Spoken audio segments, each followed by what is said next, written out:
रवीपासून साधारण 125 ते 135 अंशात पुढे गेले त्याला षडभांतर होतं. षडभांतर रवीच्या पुढे 6 राशी जवळजवळ, कधी कधी 5 राशी पण होतात ते. तर समजा रवी जर इथे असेल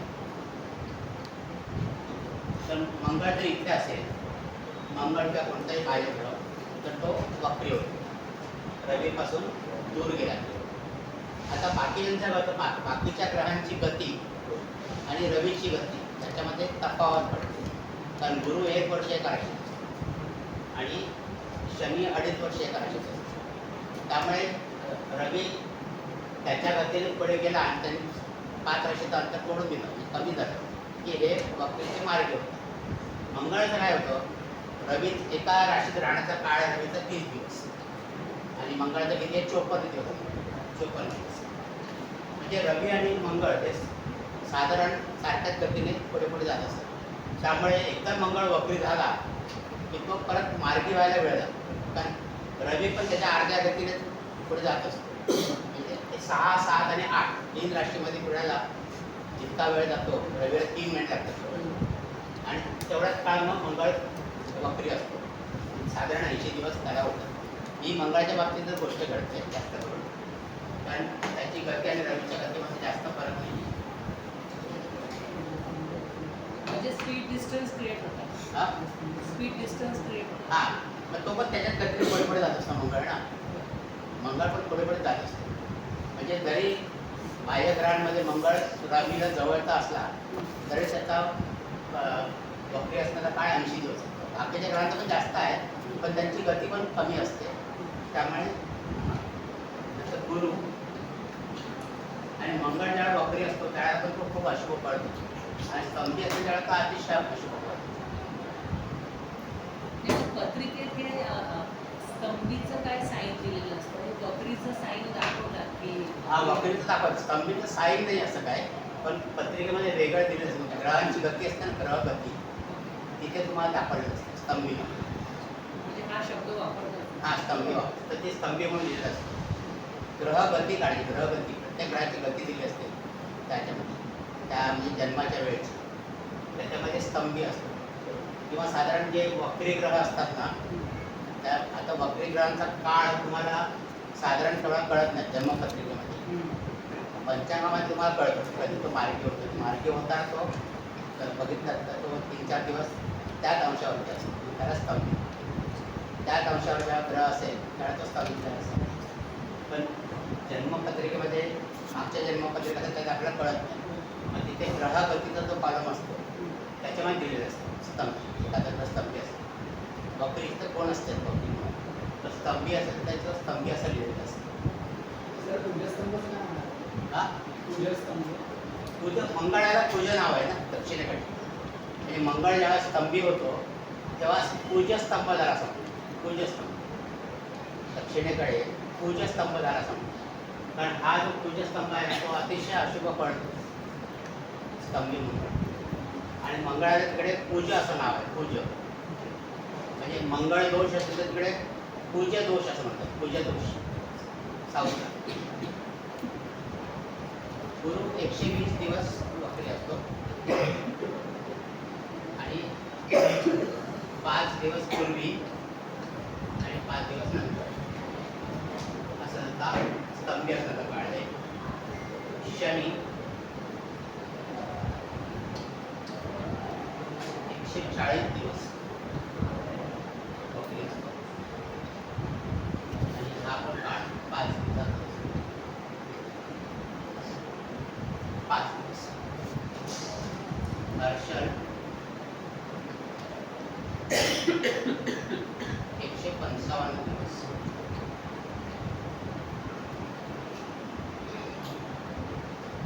सहा दिवस स्तंभी. सुरुवातीला जून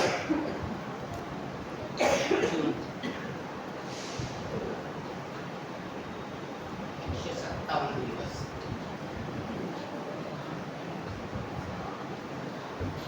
7 दिवस. आता बघा हे ग्रह जर वक्री झाले तर सर्वसाधारण 5 महिने वक्री असतात. सर्वसाधारण 5-6-5 महिने आणि तो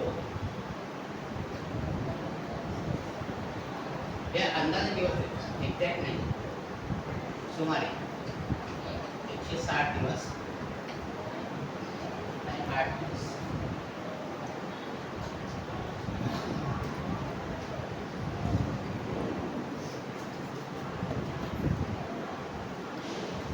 हे जे हर्षल, नेपच्यून आणि प्लुटो यांचा एका राशीत राहण्याचा काळ जास्त आहे, 7 वर्ष, 14 वर्ष, 21 वर्ष. म्हणून ते रवीपासून साधारण 4 राशी पुन्हा 5व्या वर्षात गेल्यानंतर लगेच वक्री होतात आणि मग 8व्या वर्षात असेपर्यंत ते वक्री दिसतात. म्हणून त्यांचा कार्यकाळ जास्त आहे. आता रवी आणि चंद्र हे कधीच वक्री होत नाही आणि राहू आणि केतू हे नेहमी वक्री असतात.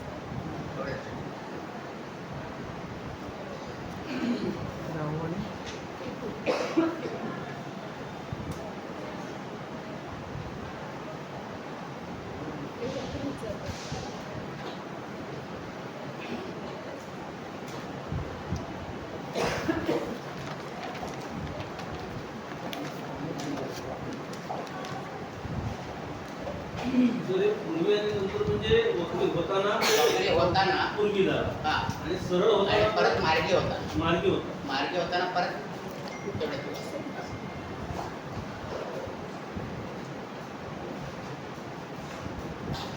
नंतर आपण ग्रहांचे काळ बघणार आहोत.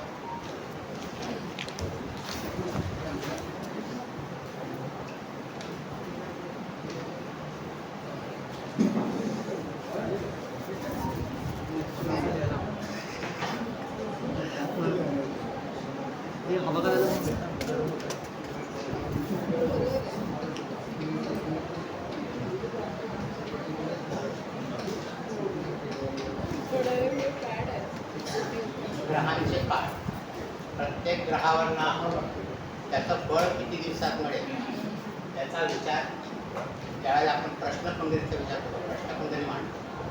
प्रश्नकुंडली आपण केव्हा मांडतो की काही काही प्रश्न असे असतात पण त्याची उत्तरं आपल्याला जन्मकुंडलीवरून देता येत नाही. तात्कालिक स्वरूपाचे प्रश्न असतात. ही व्यक्ती हरवली आहे, मला परीक्षेमध्ये यश मिळेल का, आपल्या परीक्षेत यश मिळेल का, अशा प्रकारचे जे प्रश्न असतात तर त्याची उत्तरं आपल्याला जन्मकुंडलीवरून देता येत नाही. त्याच्याकरता आपण प्रश्नकुंडली म्हणतो, म्हणतो पद्धतीमध्ये मांडतो, आपण मांडतो. त्यावेळेला जो ग्रह कार्यशील असेल, जो ग्रह फळ देणारा असेल तर तो त्या ग्रहाचं फळ किती दिवसात मिळेल, ही घटना किती दिवसांनी घडेल त्याचा आपण अंदाज सांगतो. प्रत्येक ग्रह त्या पत्रिकेत जो ग्रह कार्यशील एखादा ग्रह असा असतो तो फळ देणारा असतो. ते म्हणजे ग्रह म्हणजे प्रश्नाचं स्वरूप त्याचा कार्यशील ग्रह ते तुम्हाला नंतर कळेल. तर तो ग्रह जे ग्रह आहेत ना तर त्याच्यामध्ये रवी जर कार्य झाला तर त्याचा काळ अयन आहे. अयन म्हणजे काय, उत्तरायण आणि दक्षिणायन आपण करतो. म्हणजे वर्षामध्ये 2 अयन असतात. म्हणजे 1 अयन बरोबर 6 महिने. म्हणजे 1 अयन म्हणजे 6 महिन्याचा कालावधी अयन. चंद्र क्षण, क्षण म्हणजे लगेच फळ मिळेल. चंद्राचं क्षण म्हणजे लगेच फळ मिळेल. बुध जर कार्य झाला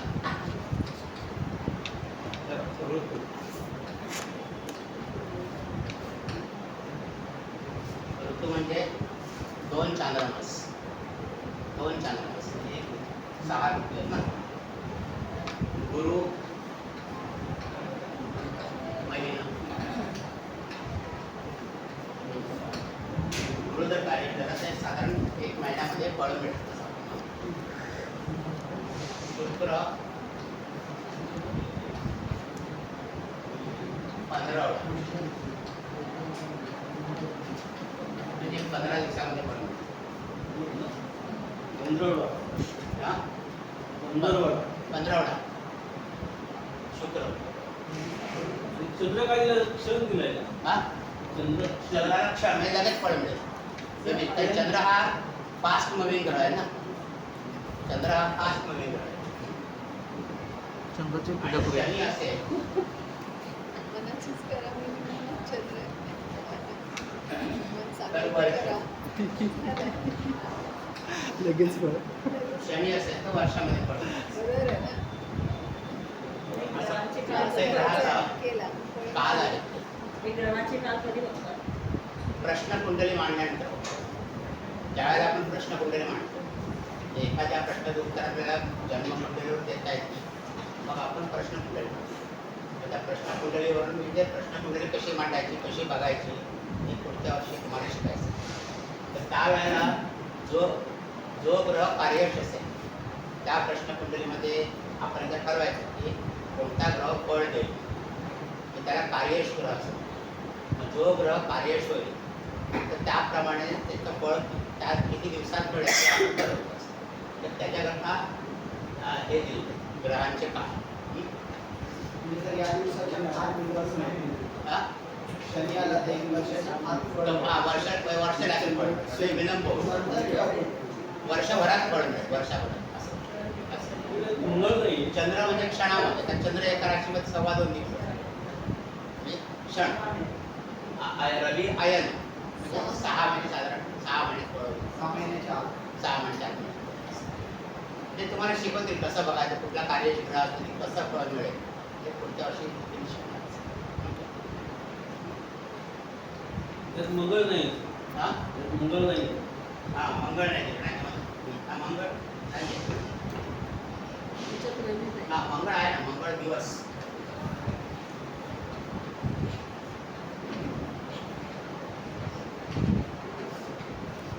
मंगळ दिवस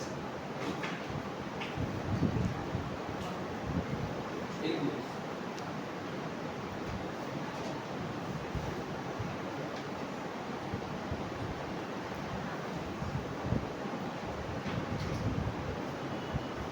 नंतर आपण बघणार आहोत ग्रहांची मरणकारक स्थान. ग्रहांची मरणकारक स्थान हे कसं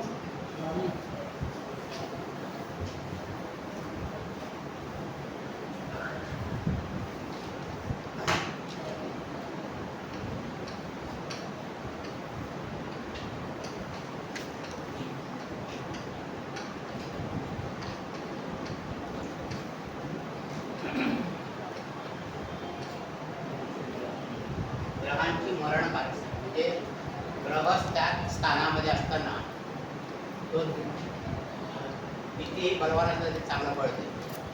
मग असा ग्रह फुकट गेला असतो. ते प्रत्येक ग्रहाचं मरणकारक स्थान आहे. हे स्थान घेण्यापेक्षा आपण अशी चौपट मांडून लिहून तिथे लगेच लक्षात आहे.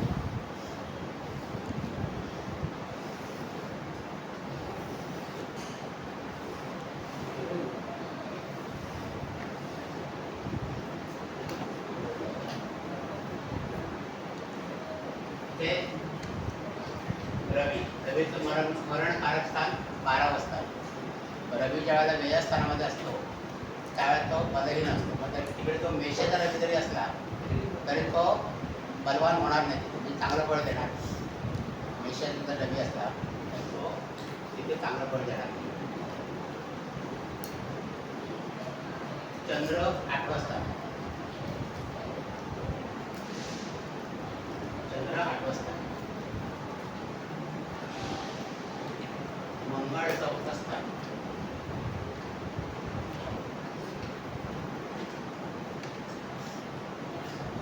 बुध 7 वाजता.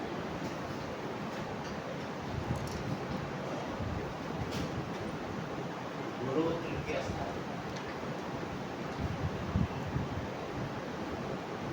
शुक्र 6 वाजता.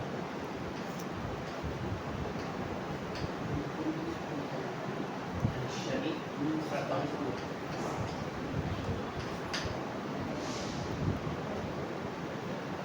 शनी प्रथम असतात.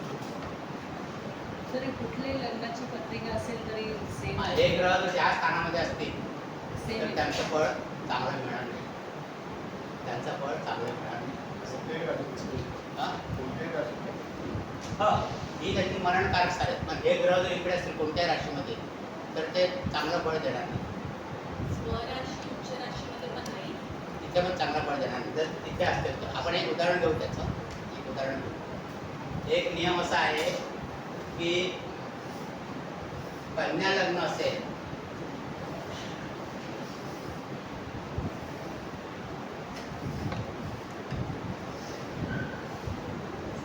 कन्या लग्नाला रवी चांगला फळ देत नाही. कन्या लग्नाला रवी चांगला फळ इथे तुम्हाला ते ग्रह जर तिथे असतील किंवा त्यांची राशी तिथे असेल तरी पण त्या राशीप्रमाणे ते फळ देणार नाही.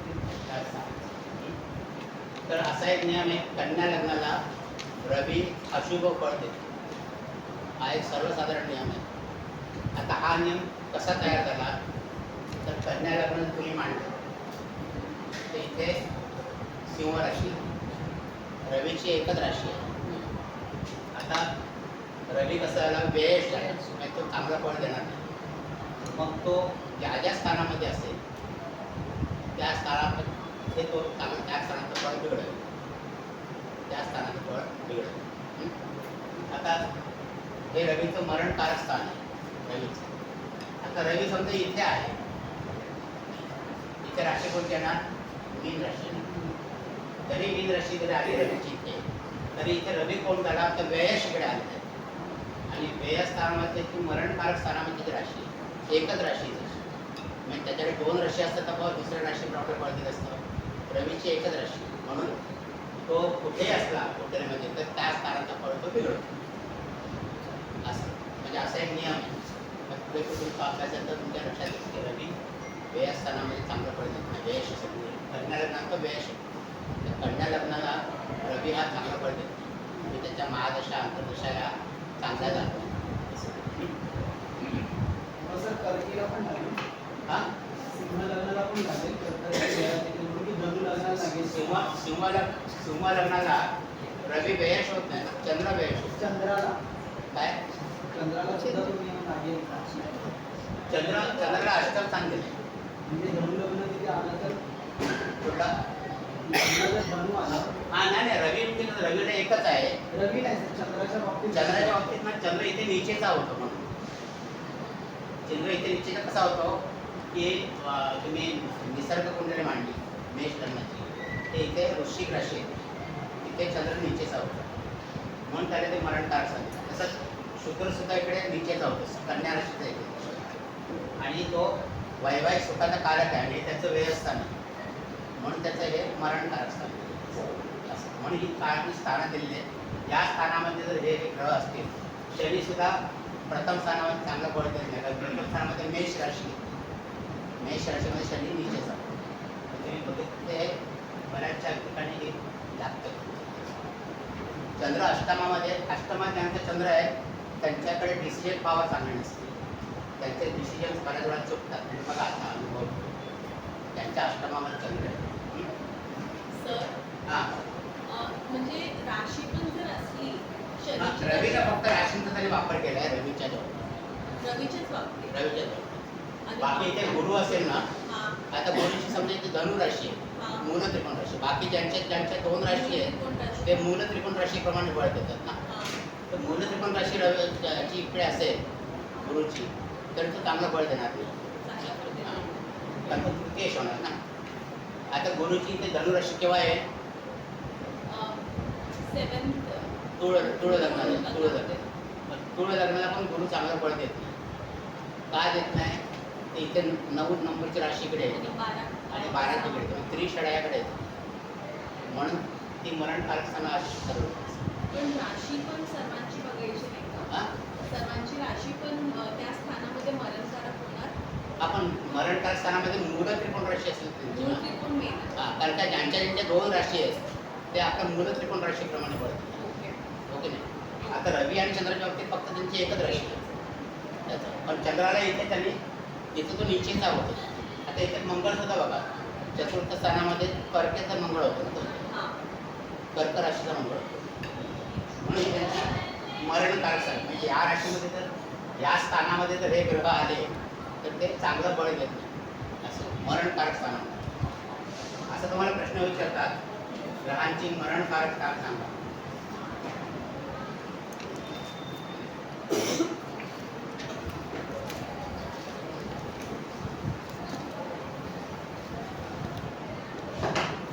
त्यानंतर आपण येणार आहोत योग कारक ग्रह.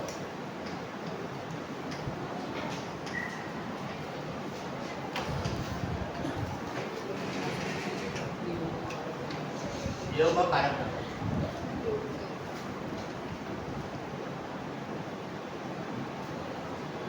कुंडलीमध्ये ज्या ग्रहाची एक राशी केंद्रस्थानी आणि दुसरी राशी कोण स्थानामध्ये येते तो ग्रह त्या लग्नाला योगकारक होतो. ज्या ग्रहाची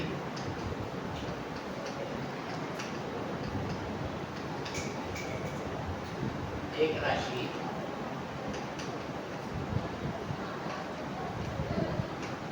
केंद्रस्थानी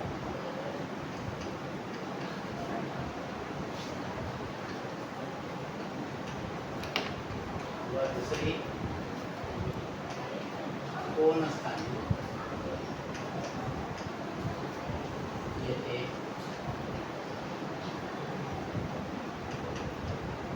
त्या लग्नाला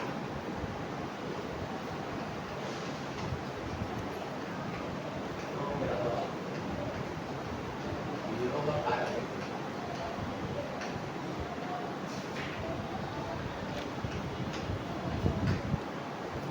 त्या लग्नाला तो ग्रह योगकारक. आता आपण एक उदाहरण घेऊ.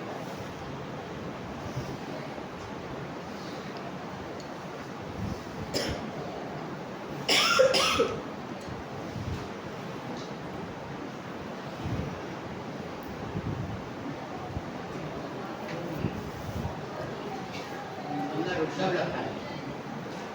वृषभ लग्न तर वृषभ लग्नाला शनी योगकारक.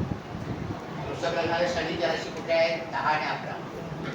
मग इथे कुठे येणार इकडे 10 नंबरची राशी येणार इकडे 11 नंबरची राशी येणार. बघा येते का नाही हां. म्हणजे वृषभ लग्नाला शनी हा योगकारक आणि एक राशी पूर्ण स्थानामध्ये एक राशी केंद्रस्थानी. आता हे योगकारक जे ग्रह आहेत हे ज्यांच्या 2 राशी आहेत त्यांच्याकरताच लागू आहे. त्यांच्याकरताच लागू आहे. आणि रविचंद्राचा एक विशेष योग आहे तो तुम्हाला मी नंतर सांगतो. तर वृषभ लग्नाला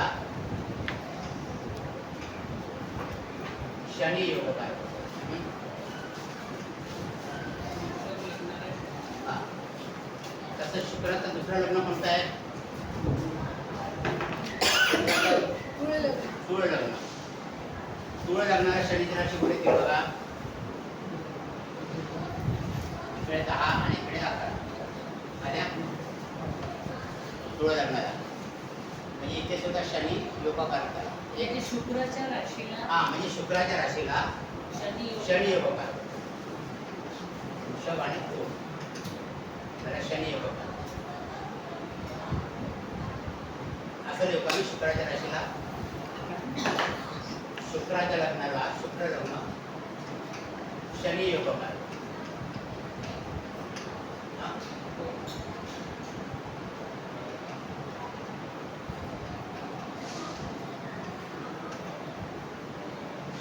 शुक्राच्या लग्नाला शनी योगकारक.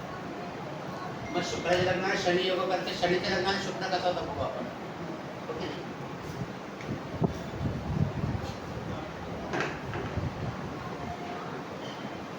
मकर लग्न घेतला. मकर तर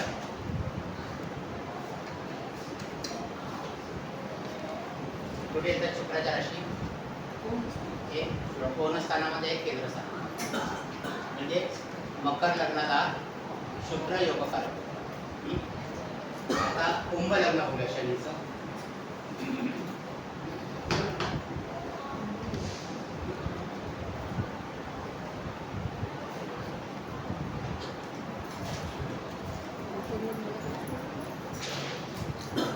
कुंभ लग्नात येतात शुक्राच्या राशी एक केंद्रामध्ये कोण स्थान. म्हणजे शुक्राच्या लग्नाला शनी योगकारक होतो आणि शनीच्या लग्नाला शुक्र योगकारक. शनीच्या लग्नाला शुक्र योगकारक.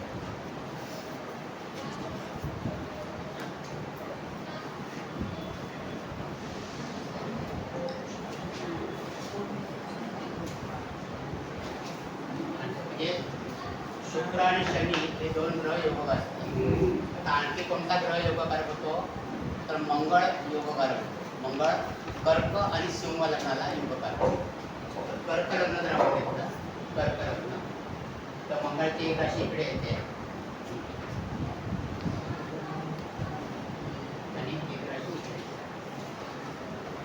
कर्क लग्न बरोबर. चंद्राच्या राशीला मंगळ चंद्राच्या राशीला मंगळ योगकारक.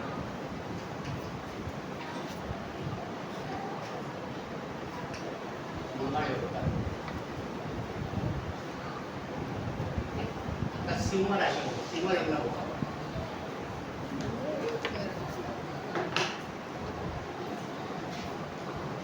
सिंह लग्न घेतलं तर मंगळाची एक राशी इकडे आणि एक राशी इकडे. म्हणजे रवीच्या लग्नाला पण मंगळ योग होतो.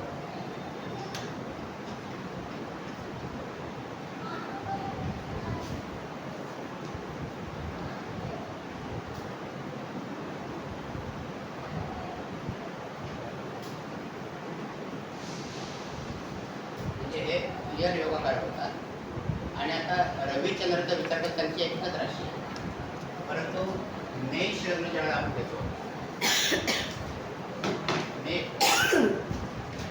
त्यावेळेला चंद्राची राशी इकडे आणि रवीची राशी इकडे.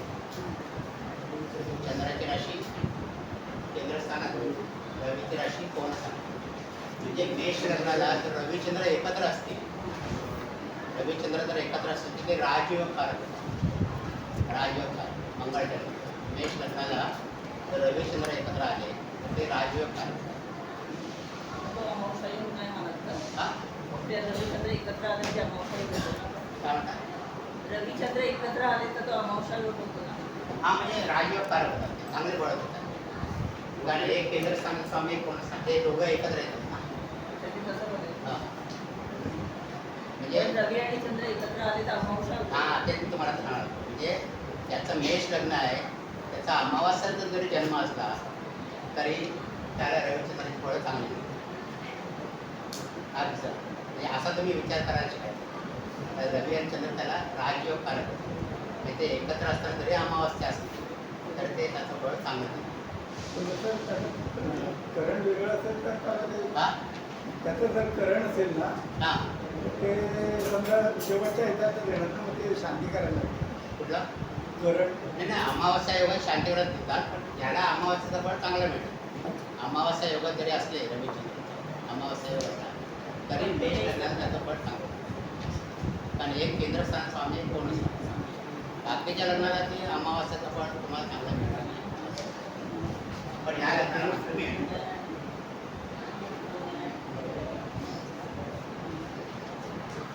म्हणजे हे झालं योगकारक ग्रह. सर आता मेष लग्नाला चंद्र आणि रवी दोन्ही योग करा. पुढे मेष लग्न असेल हा तर हा, चंद्र आणि चंद्र आणि रवी रवी दोन्ही योग. हा ते योगकारक होणार नाही. ते योगकारक म्हणजे एकाच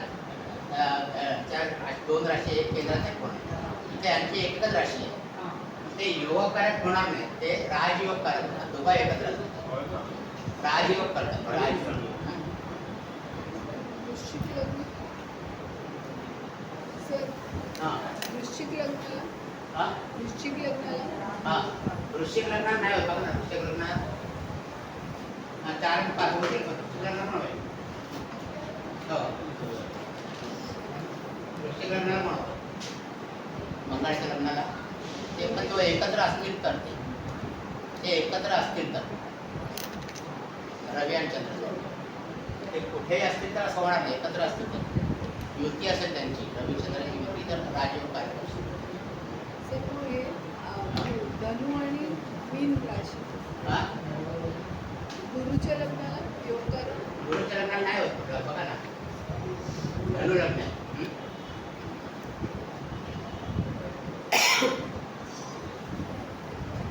तर केंद्रामध्ये ज्या राशी आहेत ते कोण स्थानामध्ये येते. बुधाच्या राशी पण केंद्र स्थानात आहेत. कोण स्थानामध्ये येते. योगकारक कोण असतो? म्हणून गुरुच्या लग्नाला कोणी योग करतो.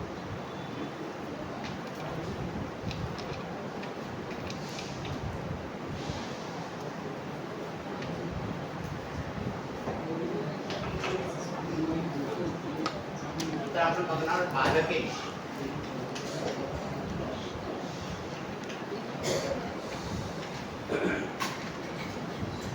बाधकेश बाधकेश म्हणजे बाधा आणणारा ग्रह. बाधकेश म्हणजे बाधा आणणारा ग्रह.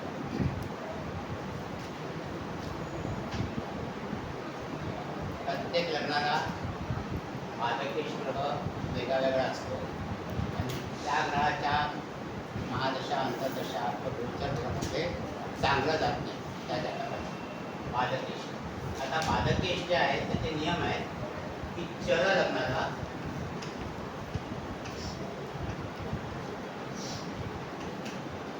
11वे स्थान म्हणजे लाभस्थानाचा जो स्वामी आहे तो बाधकेश होतो. चर लग्न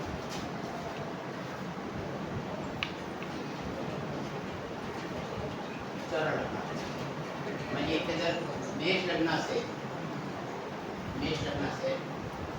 तर शनी होणार 11.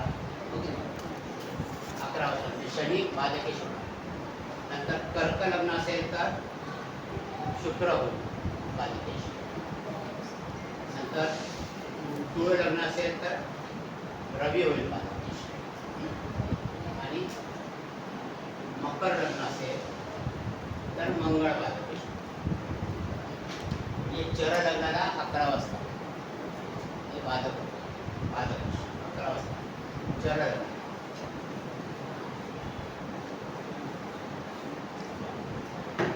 नंतर स्थिर लग्नाला 9वे स्थान. स्थिर लग्नाला 9वे स्थान. स्थिर लग्नाला 9वे स्थान. स्थिर लग्न कोणती आहेत? 2, 5, 8 आणि 11 ही स्थिर लग्न. मग ह्याला वृषभ लग्न असेल ते कोणते येणार? राशी मकर आहेत ना. वृषभ लग्नाला मकर. सिंह लग्नाला मेष. नंतर वृश्चिक लग्न असेल तर कोणतं येईल? कर्क. आणि कुंभ लग्नाला मिथुन येईल का? नाही. तुळ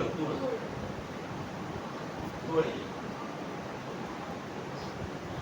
म्हणजे स्थिर लग्नाला 9वे स्थान पाहतो आणि द्विस्वभाव लग्नाला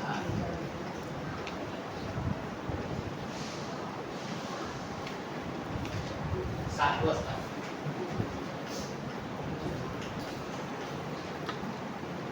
द्विस्वभाव लग्नाला 7वे स्थान. आता द्विस्वभाव लग्न म्हणजे गुरुची आणि बुधाची. गुरुची आणि बुधाची द्विस्वभाव म्हणजे गुरुच्या लग्नाला बुध बाधकेश होतो आणि बुधाच्या लग्नाला गुरु बाधकेश. सोपा आहे. आता हे बाधक स्थान जे आपण पाहिलं बाधा आणणार स्थान तर मगाशी आपण योगकारक ग्रह बघितले. योगकारक आता योगकारक ग्रहामध्ये 11व्या स्थानात स्वामी योगकारक होऊ शकत नाही तर तो केंद्र पूर्ण येत नाही. प्रश्न कुठे येईल? फक्त इथे योगकारक. ओके नाही. आणि 7व्या स्थानात स्वामी कुठे देत नाही त्या योगकारकामध्ये. एक तर 9 आणि 4, 1 किंवा असे देतात. 4 किंवा 10 असे देतात योगकारक. 7 येत नाही. म्हणजे 9वे स्थान जे स्थिर लग्न जे आहे तर स्थिर लग्नाला 9वे स्थान बाधक होतं. म्हणजे स्थिर लग्नामध्ये कोणत्याही वृषभ लग्न स्थिर लग्न वृषभ लग्नाला शनी योगकारक जरी झाला तर तो बाधकेश पण होतो. शनी योगकारक जरी झाला तर तो बाधकेश पण होतो. म्हणजे फळ देता योगकारक म्हणजे एकदम चांगली फळं द्यायची नाही तर तो बाधकेश आहे आपण लक्षात घ्यायचं. तसं सिंह लग्नाला मंगळ हा बाधकेश पण होतो. कारण मेष राशी बाधक स्थानामध्ये ते 9व्या स्थानात. तर हे तारतम्य ठेवायचं. म्हणून कधी कधी परीक्षेमध्ये विचारतात की मंगळ हा कर्क आणि सिंह लग्नाला योगकारक होतो पण तो शुद्ध कोणत्या लग्नाला होतो? शुद्ध योगकारक कोणत्या लग्नाला होतो? तर कर्क लग्नाला. कर्क लग्नाला. सिंह लग्नात तो पादकेश पण होतो, जरी योगकार झाला तरी पादकेश. तसाच शनी वृषभ आणि तुळ लग्नाला योगकार होतो, पण तो फक्त योगाकारात तुळ लग्नाला होतो. तो वृषभ लग्नाला पादकेश पण होतो. असं. ते लक्षात ठेवा. आणि 20व्या लग्नाला 7वं स्थान बाधक होतं ना, म्हणजे 7व्या स्थानाचा स्वामी हा प्रबळ मार्गेश 20व्या लग्न. पण त्याची एक राशी म्हणजे मार्गेश पण होतो आणि बाधकेश पण होतो. समजा मिथुन लग्न आहे, तिथे धनुराशी आहे, तर हे मार्गस्थान पण झालं, बाधक पण बाधक. म्हणजे मिथुन लग्नाला गुरु हा प्रबळ मार्गेश, त्याला प्रबळ मार्गेश. आणि 20व्या लग्न असतात त्याचा सप्तमेश हा प्रबळ मार्गेश होतो.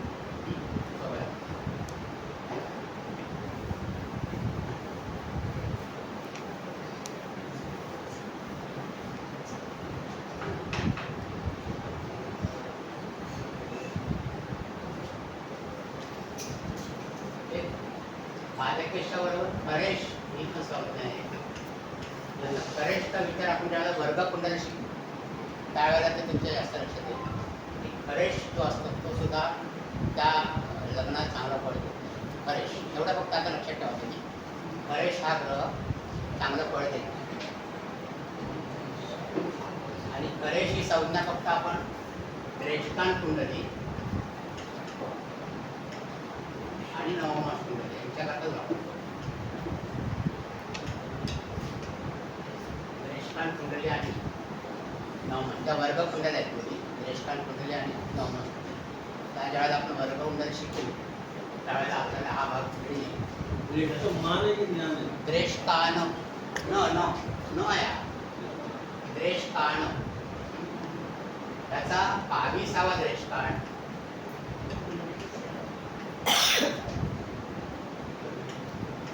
आणि आता 64वा नवमास. एवढं फक्त लिहून ठेवा. आता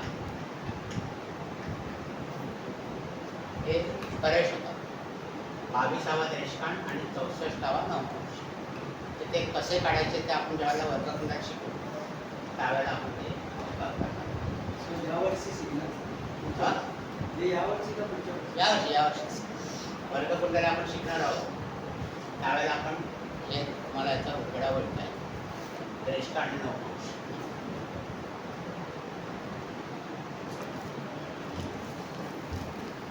नंतर ग्रहांचे वर्ण दिलेले आहेत.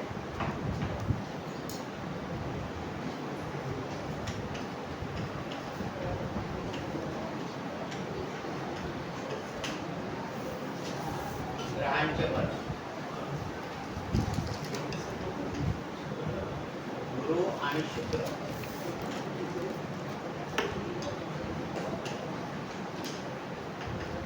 ते विप्र वर्णाचे. विप्र म्हणजे ब्राह्मण, गुरु आणि गुरु म्हणजे देवांचा गुरु होतो, शुक्र म्हणजे दैत्यांचा गुरु. हे विप्र वर्णाचे.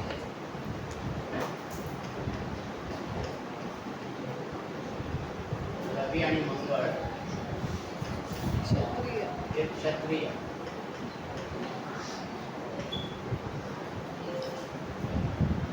क्षत्रिय वर्ण. चंद्र आणि शुक्र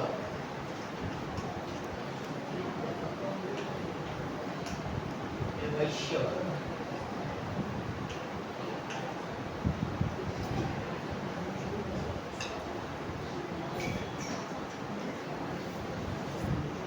ही अंत्य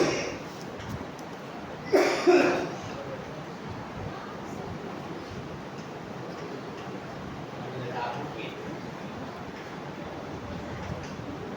हे मातंग वर्ण.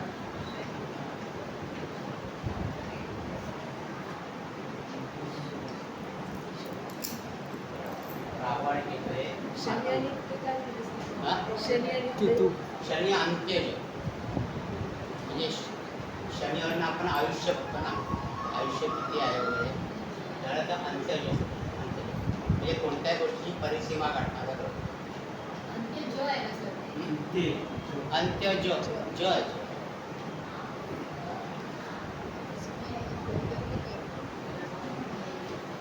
रवी आणि मंगळ क्षत्रिय आहे, म्हणजे यांच्यामध्ये मेहनतीची हे जास्त असते, अंग मेहनत जास्त असते. क्षत्रिय क्षत्रिय म्हणजे कोण? तर लढवयात नुसता होत नाही, तर क्षेत्रात काम करतात. म्हणजे शेतकरी हा सुद्धा क्षत्रिय झाला. क्षेत्रामध्ये काम करा, अंग मेहनत करणारे जे आहे ते सगळे जपले. म्हणून मेकॅनिक किंवा अग्नीच्या याच्यामध्ये काम करणारे, जिथे पराक्रमाचं हे आहे तिथे मंगळ कारणीभूत. मंगळ ग्रह त्यांचा स्ट्रॉंग असतो. चंद्र आणि बुध हे वैश्य वर्णाचे. वैश्य कुठला? गुरु गुरु आणि शुक्र विप्र वर्ण म्हणजे ब्राह्मण वर्ण. म्हणजे जनरली गुरु आणि शुक्र यांचे स्ट्रॉंग असतात, ते प्रवचनकार असतात किंवा मंत्रोच्चार करणारे वगैरे असतात. म्हणजे अंग मेहनतीची कामं ज्या कमी असतात त्याच्याकडे. अंग मेहनतीची कामं न्यायाधीश असतात, ते न्याय देणारे असतात. असं सात्विक ग्रह असतात. शुक्र पण तसा जास्त अंग मेहनत करणार नाही, कलासक्त ग्रह आहेत. अंग मेहनत करणारे ग्रह म्हणजे रवी आणि मंगळ, हे दोन्ही अंग मेहनत करतात. चंद्र आणि बुध वैश्य वर्णाचे. वैश्य म्हणजे व्यापारी वर्ण, म्हणजे यांना व्यापार चांगला झाला, व्यापाराकरता चांगली. कुठला? अंत्याचं म्हणजे कुठल्या गोष्टी परिसीमा दाखवणार, म्हणजे अंत दाखवणार. सर रेषेमध्ये ना क्षत्रिय दिले, वृषभेमध्ये वैश्य दिले आणि मिथुनेमध्ये शूद्र दिले. हा, त्या राशीचा 13 राशी आहे. आहे. बरोबर. आपण जेव्हा राशींची माहिती घेऊ ना त्यावेळेला ते राशी नंतर प्रत्येक ग्रहाचा भाग्योदय काळ आहे. मातक म्हणजे असे म्हणजे घातपात वगैरे, म्हणजे गारुडी विद्या वगैरे असे शिकणे.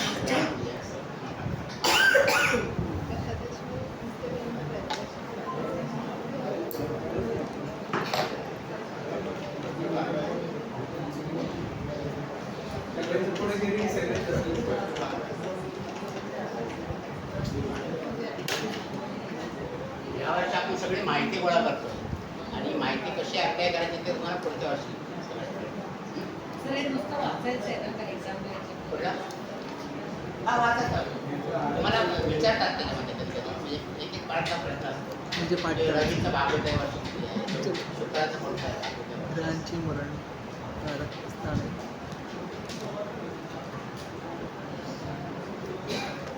म्हणजे जन्मलग्न कुंडलीमध्ये कुठेही जर ग्रह स्वगृहीत असेल, उच्चराशित असेल, मूलत्रिकोणराशित असेल, तर तो त्याच्या भाग्योदय वर्षी त्या जातकाचा भाग्योदय करतो. त्याचा आपण त्याचं टर्म समजून घेऊ. व्यक्तीचा भाग्योदय होतो.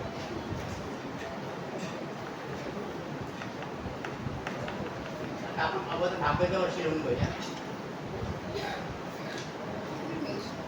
रवीचं भाग्योदय वर्ष 22 आहे.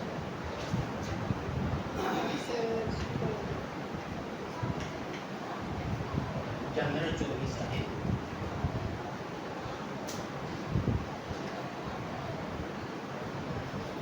मंगळ 28,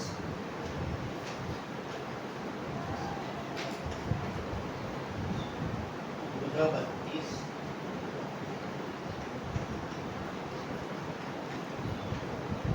शनी 36,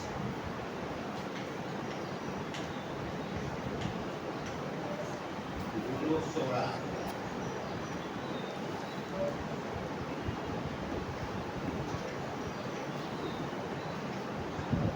शुक्र 26,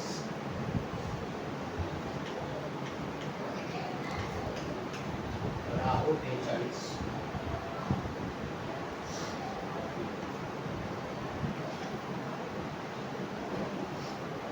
केतू 43. अशी प्रत्येक ग्रहाची भाग्योदय वर्ष. हे ग्रह जर तुमच्या कुंडलीमध्ये कुठल्याही उच्च राशीमध्ये मित्र क्षेत्री किंवा मूल त्रिकोणी असतील तर या वर्षी त्या ग्रहांचा भाग्योदय, त्या ग्रहासंबंधित तुम्हाला एखादं चांगलं बळ, त्या ग्रहासंबंधित तुम्हाला एखादं चांगलं फळ मिळतं. परंतु हा ग्रह जर मूळ कुंडलीमध्ये पापग्रहाने दृष्ट असेल किंवा पापग्रहाच्या षडाष्टक योगामध्ये असेल, योग आपण शिकायचे ते षडाष्टक योग वगैरे, तर किंवा 6, 8, 12 मध्ये असेल तर मात्र हे फळ मिळत नाही. 6, 8, 12 हे अशुभ असतात. पापग्रहाने दृष्ट असतील म्हणजे त्याचं ते बळ कमी होतं. जन्मलग्न कुंडलीमध्ये कुठलाही ग्रह स्वगृही, मित्रगृही किंवा मूल त्रिकोणी असेल.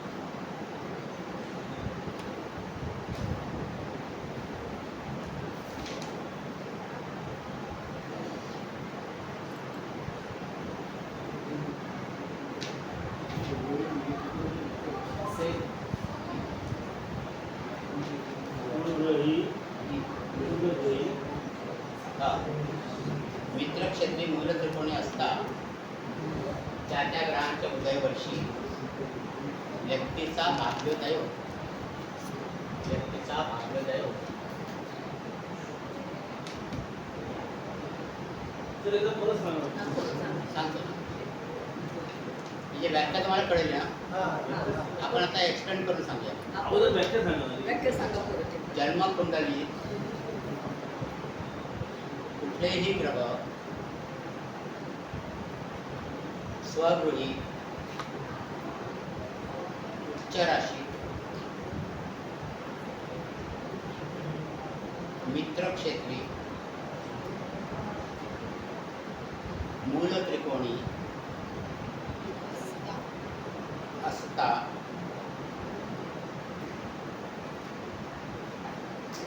त्या ग्रहाच्या उदयवर्षी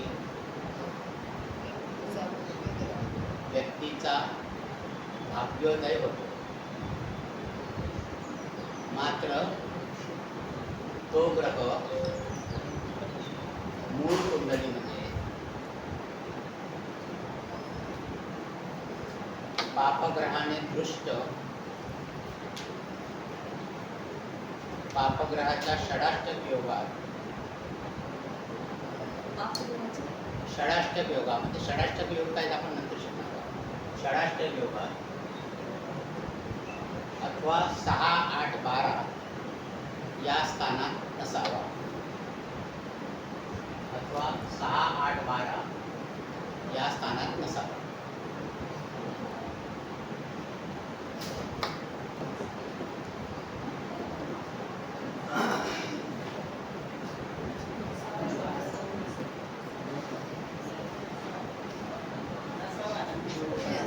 दशेबरोबर काही कनेक्शन नाही. हा दशामध्ये काही कनेक्शन नाही. त्याच्यामध्ये ग्रहांची जेव्हा दशा येते त्याच्यात काही नाही, कनेक्शन तशा विषयामध्ये हे उदयवर्षी त्या प्रकारच्या उदय होतो.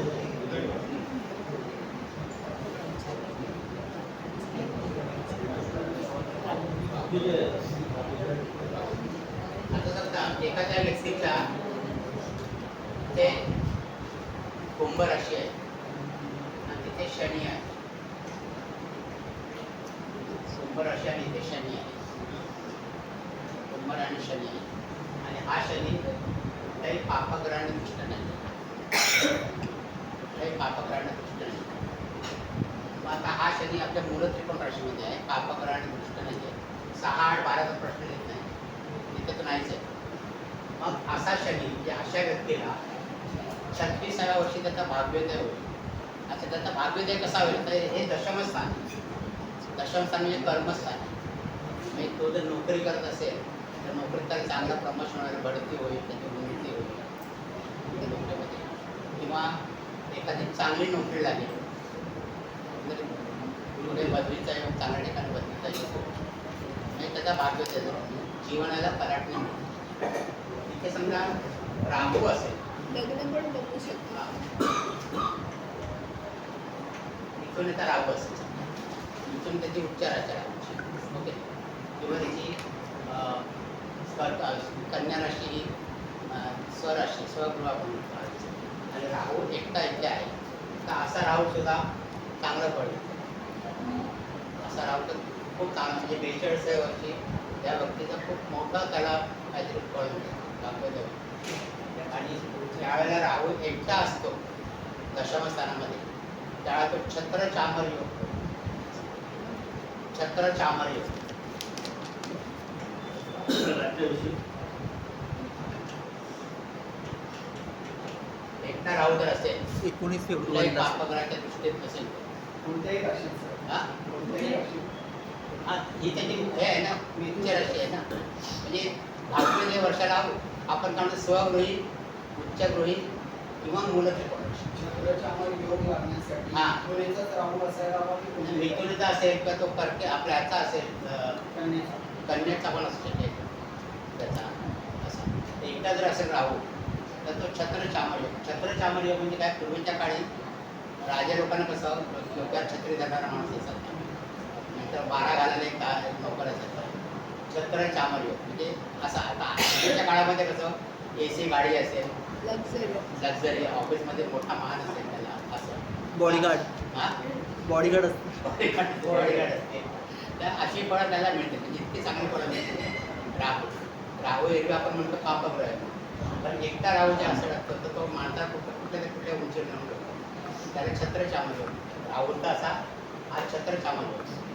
बाकीचे ग्रह पण भाग्योदय करतात पण असा राहू असेल तर खूप चांगला असतो. म्हणजे असा राहू ज्या स्थानामध्ये असेल त्या स्थानासंबंधीचं चांगलं फळ असतं. त्या स्थानासंबंधीचं चांगलं फळ. सर लग्नस्थानी जर गुरु वगैरे असेल तर हा लग्नस्थानी गुरु असेल तर मिथुनेच्या किंवा हा मिथुनेचा. जन्म लग्न कुंडलीमध्ये पहिल्या स्थानामध्ये 9 आकडा असेल धनुराशीचा हा धनुर्ष गुरु किंवा 16व्या वर्षी चांगलं फळ मिळेल.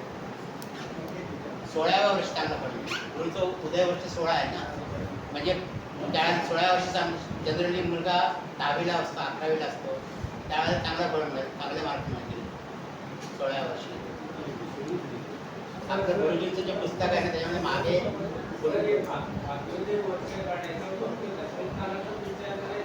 नाही कुठल्याही स्थानामध्ये असेल कुठल्याही स्थानामध्ये असेल त्या स्थानासंबंधीचं फळ चांगलं आहे. भाग्योदय आता सप्तम स्थानामध्ये असते विवाह देईल ना तो भाग्योदय वर्षी विवाह देईल चांगली घटना घडेल ना. याचं काय काय म्हणजे विवाह अडकलेले असतात तसे म्हणून काय म्हणतात हल्ली ज्योतिषी सांगतात काय काय असेल मंगळ दोष आहे पण 28 वर्षाच्या नंतर मंगळ दोष राहत नाही असं म्हणतात. कारण का असा विचार करतात की मंगळाचं उदय वर्ष 28 वर्ष आहे. एका 28 वर्षाचा जातक झाला ते मंगळाचा उदय झाला असता म्हणजे तो त्याला आता काय ग्रासणार नाही पण हे तेवढंसं बरोबर नाही. मंगळ दोष त्याचं निराकरण वेगळंच करायचं पण काय जण सांगतात 28 वर्षानंतर लग्न करायला हरकत नाही मंगळ दोष पण त्याचं उदय वर्ष 28 आहे. हा असा मंगळ जर पुढे असेल पत्रिकेमध्ये तर तो कारण चांगला फळ देईल चांगला फळ देईल. तर रवीचं 22 वर्षामध्येच उदय भाग्योदय वर्ष आहे त्याच्यानंतरचं नाही म्हणजे त्या वर्षापासून तो म्हणजे त्या वर्षाला इतकं लिफ्ट मिळाली त्या माणूस पुढे जातो ना ओके म्हणजे पुढे अडथळा आला असेल पुढे चंद्राचं येणं 24 असं आहे का आपण पण ते चंद्र तुमच्या कुंडलीत चांगले पाहिजेत ना. जर चांगले नसणार तर चांगले मी काय व्याख्या काय दिली होती जे ग्रह कुंडलीमध्ये स्वगृहीचे इच्छीचे किंवा मूलत्रिकोण राशीचे हां हे 3 प्रकारे कुठेतरी ग्रह असेल आणि तो पापग्रहाच्या दृष्टीत नसेल किंवा 6, 8, 12 मध्ये नसेल तर त्याच्या उदय वर्षी तो भाग्योदय करतो जातकाचा. हां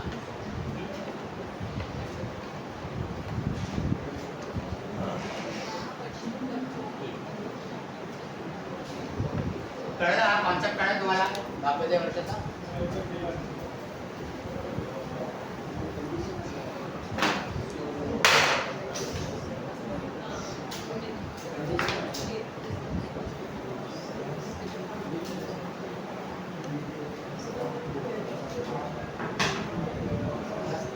आता आपण ग्रहांची स्थिती बघणार.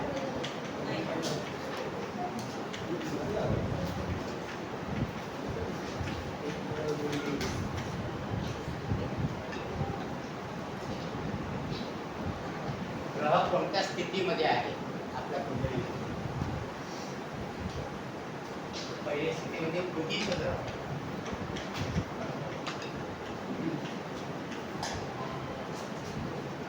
उदित ग्रह ग्रह ज्या वेळेला रवीच्या पुढे असतो त्याचं उदित असतं.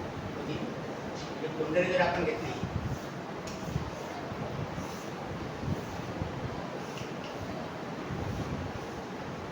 आणि समजा रवी इकडे आहे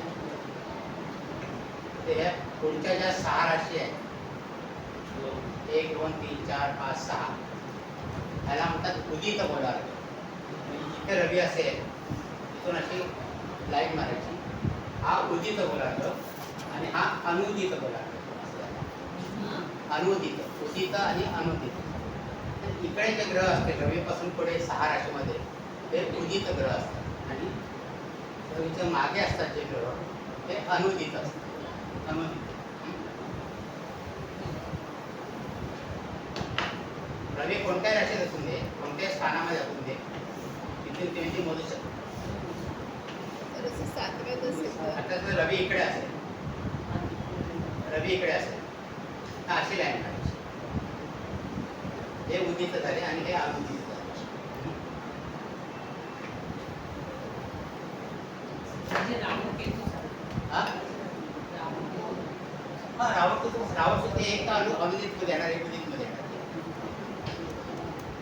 आता उदित ग्रहामध्ये असं म्हणतात की ज्यांच्या कुंडलीमध्ये जास्तीत जास्त ग्रह उदित गोलार्धात आहे, 2 गोलार्ध आहेत, ज्यांच्या कुंडलीमध्ये जास्तीत जास्त ग्रह उदित गोलार्धात आहे त्यांना प्रकाशाचे म्हणजे प्रसिद्धीची जास्त हाव असते. ते प्रसिद्धीकरता जास्त प्रयत्न करतात. आणि ज्यांच्या अनुदित गोलार्धामध्ये जास्त ग्रह असतात ते प्रसिद्धी परायण असतात. थोडेसे शाय नेते असतात, प्रसिद्धी परायण. म्हणजे आपण जे कार्य करतो ते काय करतो त्याचा गवगावा करत नाही. उदित गोलार्धामध्ये त्याचं कसं क्रेडिट आपल्याला मिळेल किंवा कसं त्याची वाहवा होईल हे बघतो. असं उदित गोलार्ध.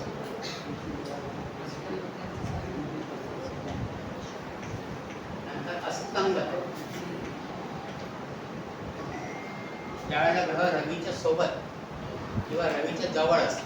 आता प्रत्येक ग्रहाचं अस्तंगत असण्याचा कालांश आपण बघितलेला आहे. किती अंशापर्यंत तो अस्तंगत असतो प्रत्येक ग्रह. प्रत्येकाची कालमर्यादा वेगळी. तर दुसरी स्थिती ग्रहाची म्हणजे अस्तंगत. तिसरी अवस्था ग्रहांची स्थिती म्हणजे वक्री. वक्री म्हणजे जेव्हा ग्रह राशीच्या अनुक्रमाच्या उलट फिरतो, राशीच्या अनुक्रमाच्या उलट फिरतो त्यावेळेस तो वक्री असतो. चौथं मार्गी.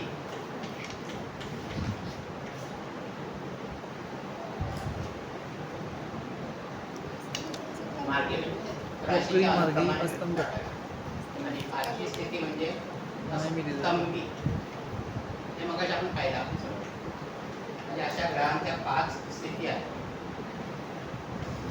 उदित आणि अनुदित बोलत ते हा? अनुदित ही अवस्था नाहीये, स्थिती नाहीये. कुठला? उदितच्या अपोजिट अनुदित अनुदित. ही अनुदित अवस्था नाहीये, स्थिती नाहीये. नाही, ते उदितच्या जे उदित ग्रह तर रवीच्या पुढे असतात. रवीचे जे मागे असतात ते अनुदित. हा. स्थितीमध्ये जी गणना होत आपण नाही. ते त्याच्या विरुद्ध अनुदित ग्रह. सर स्तंभीला स्तंभी. मगाशी आपण म्हटलं स्तंभी. जेव्हा मार्गी होताना किंवा वक्री होताना एकाच ठिकाणी ग्रह थांबल्यासारखा दिसतो तो स्तंभी करा. मगाशी आपण पाहिलं प्रत्येक ग्रहाचा स्तंभी असण्याचा काळ पण म्हटला 4 दिवस 5 दिवस जास्तीत जास्त 8 दिवस येतो. अस्तंगत कसं हा? अस्तंगत कसं बोलतो आपण किती याच्यावर दिसत नाही. असं बोलतो? अस्तंगत किती अंशावर असं काय प्रत्येक ग्रहाचे वेगळे अंश आहेत ना. त्या आपण दिले ना कालांश, आपण काढले ना कालांश. जे कालांश दिले आहेत ना तेच अस्तंगत म्हणायचं. अस्तंगत ते हे आहे मर्यादा आहे त्याची ग्रहांची.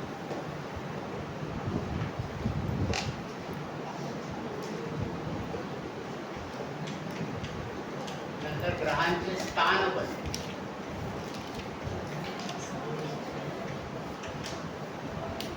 मगाशी आपण ग्रहांची मरणकारक स्थानं पाहिली होती. आता आपण ग्रहांचं स्थान कोणत्या ग्रहामध्ये ग्रहस्थान बदलतो. ग्रहस्थान बदलतो. बाकीचं आपण असं काढून ठेवूया म्हणजे लक्षात येईल.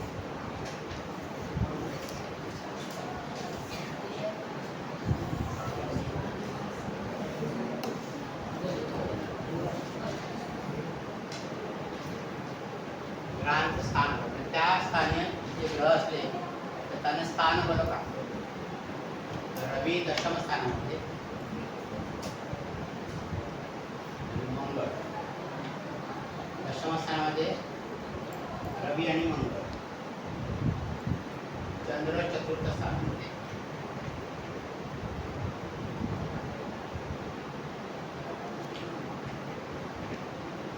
बुध आणि गुरु प्रथम स्थानामध्ये बलवान. शुक्र सुद्धा चतुर्थ स्थानामध्ये. शनी सप्तम स्थानामध्ये.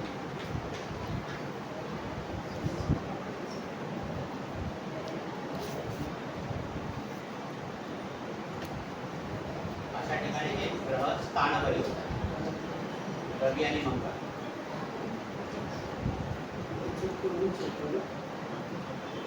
आपल्याला जे षडबळ आपण म्हणतो षडबळ त्याच्यामध्ये स्थानबळ असतं, दिशाबळ असतं, अवस्थाबळ असतं, असे बळ 6 प्रकारचे बळ असते. त्याच्यापैकी हे स्थानबळ. तर बुध आणि गुरु प्रथम स्थानामध्ये असले तर ते स्थानबळ होतात. स्थानबळ मग असे आपण मरणकारक स्थान पाहिजे ना. कोणत्या सर राहू केतू नाही का? हा? राहू किंवा राशी नाहीत ना. तर म्हणजे कोणत्या ते कुठल्या स्थानामध्ये असेल तर त्या स्थानाचं कारकत्व बिघडवतात. तरी कोणत्या राशीच्या हा? कोणत्या राशीचे हे स्थानबळ म्हणतात. पण कोणत्या राशी कोणत्या राशी स्थानबळ म्हणजे कोणत्या राशी. तर राशीबळ असेल ते वेगळं.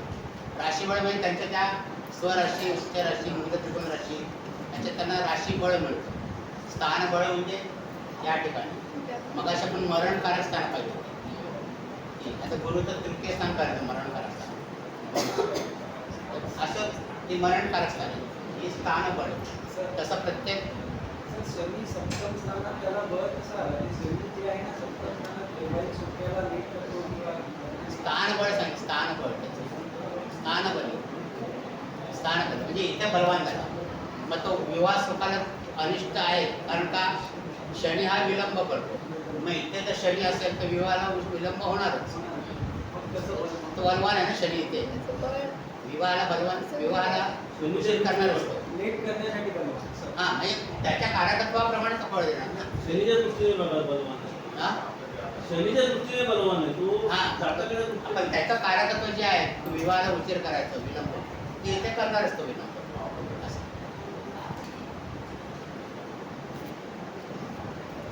आणि हे पण तुम्ही बघितलात तर इथे मंगळ उच्चीचा होतो. इथे पण इथे शनी उच्चीचा होतो बघा.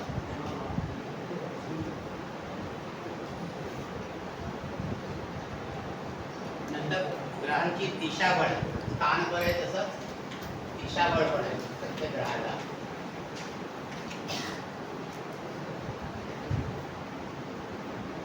म्हणजे आता ही बघा ही पूर्व दिशा आहे ना. ही पूर्व दिशा आहे. ही कोणती आहे? दक्षिण. ही पश्चिम आणि ही उत्तर. म्हणजे हे ग्रह त्या दिशेला बलवान होते. दिशाबळ पण त्यांना स्थानबळ आणि दिशाबळ. म्हणजे असा जर ग्रह इथे असेल तर त्याला दिग्वती ग्रह असतो. दिग्वती ग्रह.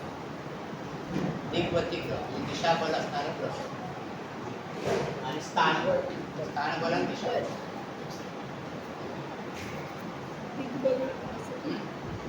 दिग्वती ग्रह असं म्हणतात. दिग्वती ग्रह.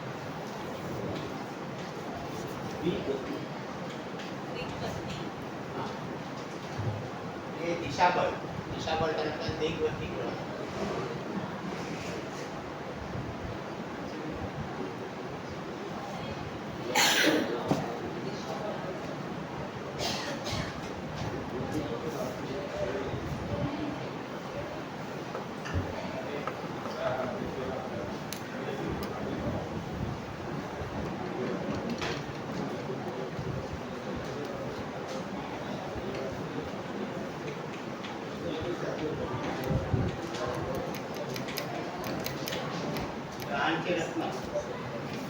कोणता विषय प्रत्येक ग्रहात रत्न माहीत आहेत सगळ्यांना.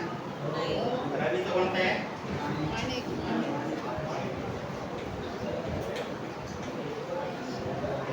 रवीचं माणिक. चंद्र मोती मोती. पवळा मंगळ गोळ. बुध बुधाचं काय? वाचू. गुरुचं पुष्कराज. तेच पुष्कराज शुक्राचं हिरा डायमंड किरण. शनी नीलम नीलम. राहू गोमेद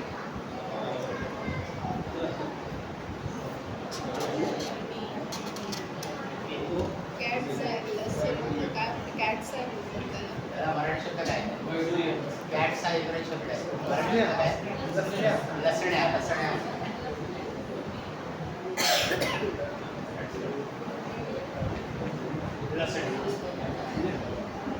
हर्षलचं काय आहे? हर्षदचं आहे अनेक जनरल.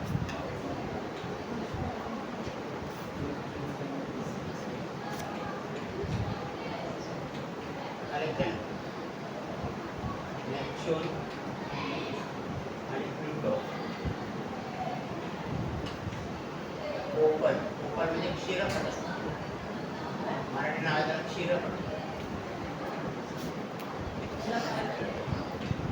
ओपन.